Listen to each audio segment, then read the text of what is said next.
Hello everyone, my name is Bhavna Singh.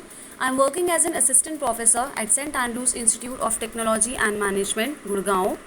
This is an online tutorial on software engineering. So let's begin with today's session. Students, in the last lecture we have discussed about the software maintenance process, various debugging activities and reverse engineering. Now in this session we will continue with all these topics of unit 4 that we will discuss about software engineering. So re-engineering process, what is configuration management, what is the importance of software configuration management. Then we will talk about documentation and various kinds of software documentation. So let's start with today's session. First of all, you need to understand that what is software re-engineering. Re-engineering is the examination and alternation of an existing software system to reconstitute it in a new form. Re-engineering means re-implementing system to make them more maintainable, and it is the investigation and redesign of individual components. So it is the process of software development which is done to improve the maintainability of a software system. That means in this re-engineering we are redesigning a product, or we are re-implementing certain parts, you can say, or the entire program or entire product. Because what happens that sometimes we need to get or we need to be updated, or we need to update the software to keep it updated with the current market and the current scenarios, and so that without impacting its functionality we'll be able to redesign the software, and some programs can be rewritten. So the software or the design of the software can be changed and programs can be rewritten, so that the outdated softwares or the obsolete softwares, they cannot keep updated easily. So therefore, in order to keep them tuned with the latest technology that is available in the market, we need to design, or we need to redesign certain components or certain parts, or sometimes the entire software product. So re-implementing and redesigning, or you can say restructuring the existing software product, is known as software re-engineering. For example, initially we have created a product that was developed in some assembly language, and when some C language or some C++ language was came into existence, so we re-engineered that particular project using the C language or the C++ language, because at that time working in the assembly language was a little bit difficult, and we were easier to maintain and easy to understand the C language. So therefore we redesign, or certain programs are rewritten in order to make them available, or in order to make them updated with the latest technologies that is coming in the market. So we need to redesign the entire existing software, and this process is known as software re-engineering, in which we are implementing or we are redesigning the existing software product. Now in this figure also you can see that we are doing the reverse engineering of the existing software, and when we are restructuring that product or starting with the forward engineering, that comes to the re-engineered software. So there is a difference between this reverse engineering and re-engineering software. Now what is happening that in reverse engineering we are doing, or we are conducting the implementation, or we are doing the software development process in the reverse direction. That is, we are starting with the coding portion or the implementation portion, and we are going to the software specification part. So we are moving, or we are heading in the reverse direction. But in case of re-engineering, we are making, or we are restructuring that existing software, but we are using the forward engineering process only. We are not following the reverse engineering, we are doing it from the specification part only. So therefore we are following the forward engineering. But the main difference is that in this we are restructuring some components, like we are adding some more features, or we are making some more maintainable functions without impacting the current functionality. So that is the main difference between reverse engineering and re-engineering, that in reverse engineering we follow the backward engineering, or we follow the reverse engineering, but in re-engineering we are just restructuring the implementation, or we are just redesigning the product, but we are following the forward engineering process only. Now these are the processes, or you can say these are the things that we have to take care in the re-engineering process. The first one is that we have to decide what to re-engineer. Is it the whole software that we have to re-engineer, or that we have to redesign, or a certain parts of that particular software? So first thing is that we have to decide whether we have to re-implement or redesign the complete software, or a certain components of that particular software. Then the second, we have to perform the reverse engineering in order to obtain the specific specifications of the existing software. Now in that case we start gathering the requirements, or we start gathering the information about the existing software. Then after that we restructure the program if required. For example, changing function oriented programs into object oriented program. Like for example, we have collected all the information about the existing software, and now we are designing, and now we are defining that the product that was previously it was built using the function oriented techniques. Like previously it was built using the C language. Now we want to convert it, or now we want to remake it or rewrite these programs into C++ language or into .NET language.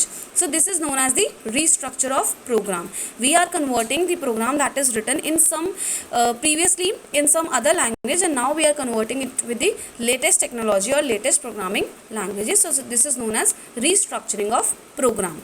Then after that defining, we restructure the data as required. We rewrite all the programs in the preferred technology that we are using, or that is currently updated with the market. So after restructuring the data, we apply the forward engineering concept in order to get the re-engineered software. Now we have decided that we have to apply all the restructuring concepts on the certain components or on the entire software. So now we start from scratch, that is from the initial phases, that is requiring all the requirements from the customer, and then start doing on the programming languages, and start doing on the implementation part and coding part. So that is, we are applying the forward engineering. Forward engineering means that we are starting from the initial phase and we are going to the implementation phase. So this is how the entire process of re-engineering takes place. Let us now discuss the re-engineering process models. The first one is the inventory analysis. Inventory analysis means that whatever the company is, every software organization or every software company, they maintain a kind of a spreadsheet, you can say, or they maintain a kind of a Excel sheet or any sheet that in which they represent, or in which a detailed description of the every application is mentioned here, and all the information related to the application, related to its name, what sources are using, what tools are being used in this application, what is the processes that we are using. So all these details, they are mentioned in that particular sheet, you can say, and that sheet is known as the inventory. So we are doing the inventory analysis. That means we are analyzing all the details about the applications. Then the second, we have the document restructuring. Document restructuring means that sometimes what happens that existing software, it does not have any proper documentation, or it have a weak documentation, and because of those weak documentation, the developers, they are not able to understand the application properly. So in that case, what they do, they restructure the document. That means whatever updation they have done in the software, so all these must be documented so that it can be used in future whenever they require to understand these applications.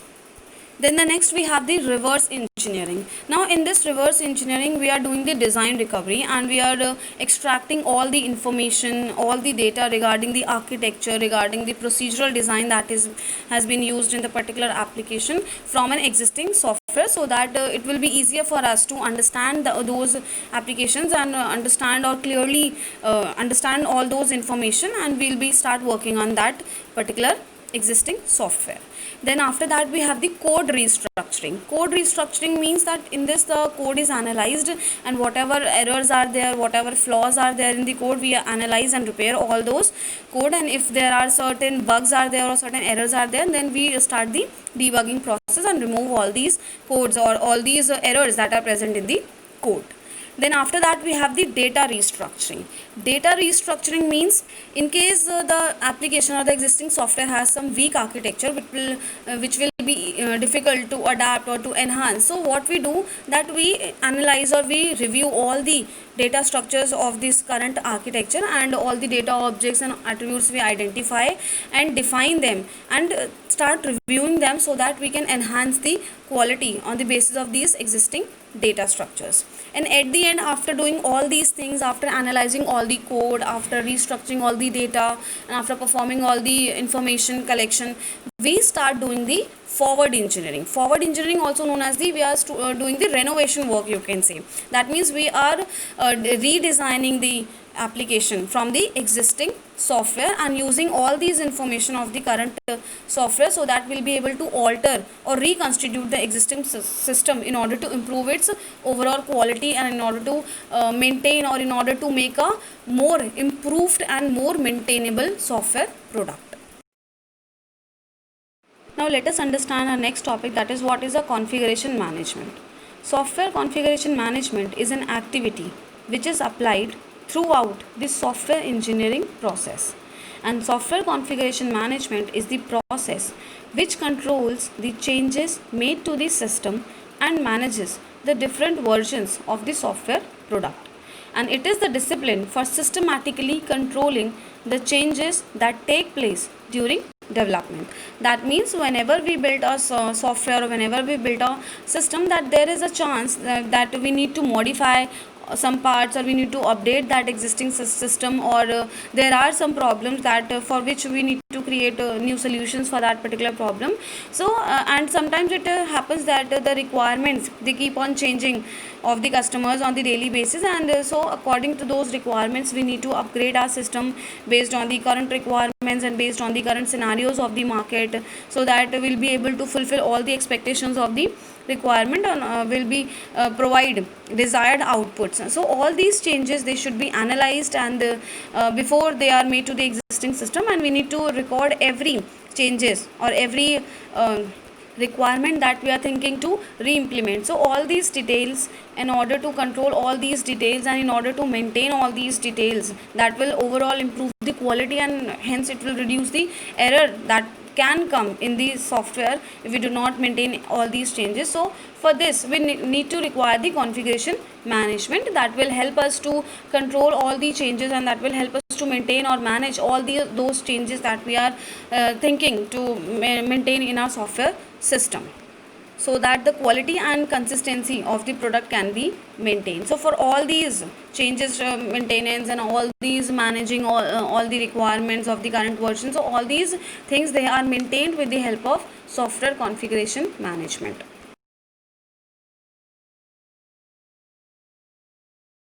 Now in this diagram it is mentioned that the software configuration management, it is recording all the changes that are related to the release management, related to the version control of different versions of software product, then work items tracking, that what changes are made and who is made all those changes, traceability, then baselining, continuous integration and deployment of the products, and all the configuration management environment. So all these things, they are maintained, and any changes to all these things are recorded and maintained by this configuration management, and it defines that who is making all these changes, and how these changes can be made, and when these changes can be made. So all these changes, they will be provided, or they will be beneficial for the stakeholders as well as the developers, because with the help of these they will be able to identify that which portion are changed, or which portions are rectified by whom. So all these changes, they are maintained by the configuration process. Let us understand the importance of the software configuration management and why we require it in software engineering. The first of all, it is useful to control and manage changes in software product.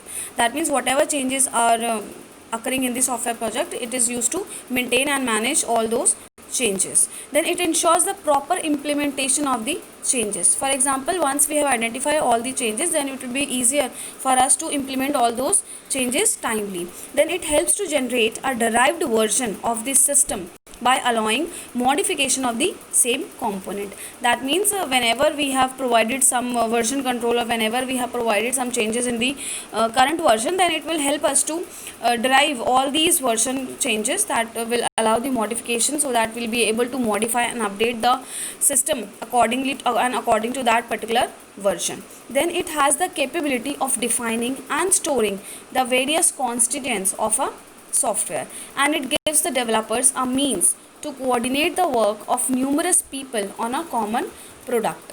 That means after recording all the changes and preparing a complete report on that, they provide the accurate status and current configuration data to the developers, various stakeholders, various testers, as well as the users, so that they can discuss with each other, and they are aware of what changes are made to the development process.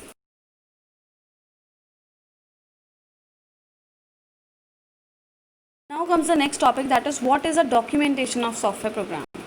Software documentation is the information that describes the development, operations and maintenance of the software. A good documentation is a sign of the professional pride a programmer puts into software, and good documentation increases understandability and maintainability of a software product. That means this software documentation, you can understand it like a written text or a written document that illustrates all the processes of the software, and it also explains that how the particular software is operating and how to use it, and various different things related to its operations, related to its maintenance. All these things related to the software product is present in this documentation. You can understand it is a kind of a manual, you can say, in which every description about the software is present. Now there is a question that why we need to provide this documentation to the users or to the developer teams, because sometimes what happens that we have a software product and it is developed by different teams, and for example different modules of a particular software product, they are maintained or developed by different teams. So if anyone other than that particular development team wants to or needs to understand the module or needs to understand the operations and functions of a particular module, then there should be a detailed and a good documentation should be there, so that the development team or the individual person, they'll be able to understand these modules and they'll be able to understand the entire software program. So all these kinds of documentation, they are required so that the users, the developers, all they can be updated, and maintenance is easier, and they will understand all the aspects of the software, and knowledge gaining, and everything. They will be able to keep track of all the parts of a software product or program, and they'll understand all the modules of the software. So all these things, they can be maintained with the help of this documentation.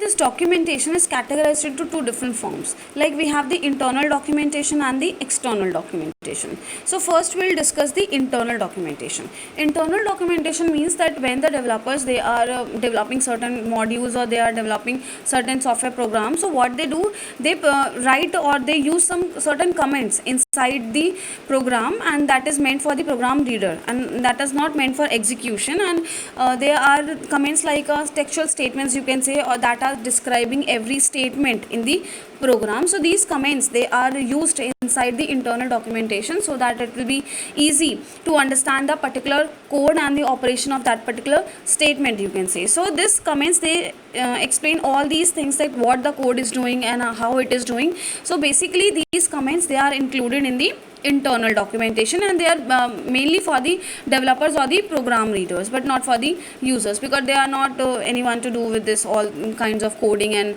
all these kinds of execution process. Then the second, we have the external documentation. External documentation means it covers all the user manuals, you can say, or all the test documents or design documents, and what is the SRS, that is containing all the entire specification of the project. So all these things, they are maintained in the external documentation. That means the thing which is external to the internal coding is known as external documentation, and we are maintaining the separate external documents apart from the internal documentation.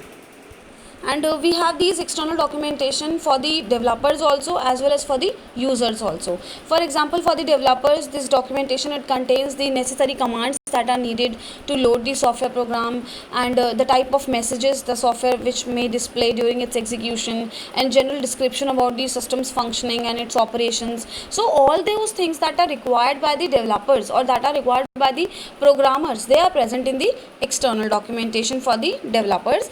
And for the users, it contain all the detailed description that are provided by the software, or it details of the way it will operate, and all the functions of the software that will it provide, and all the features of the function that it will provide. So all these things related to the user, they are present in the external documentation that is provided for the users.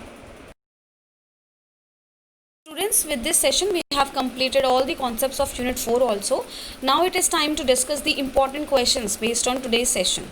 The first one is, explain the difference between reverse engineering and software re-engineering. How both the things are different different and what approaches both the things follow, you have to explain all these things in this question. Then the second is, what do you mean by software configuration management? Explain its importance in software engineering. This portion we have already covered in our today's session, so you should be able to answer all these questions because they are frequently asked in the exams also. So prepare a little bit more attention to these questions.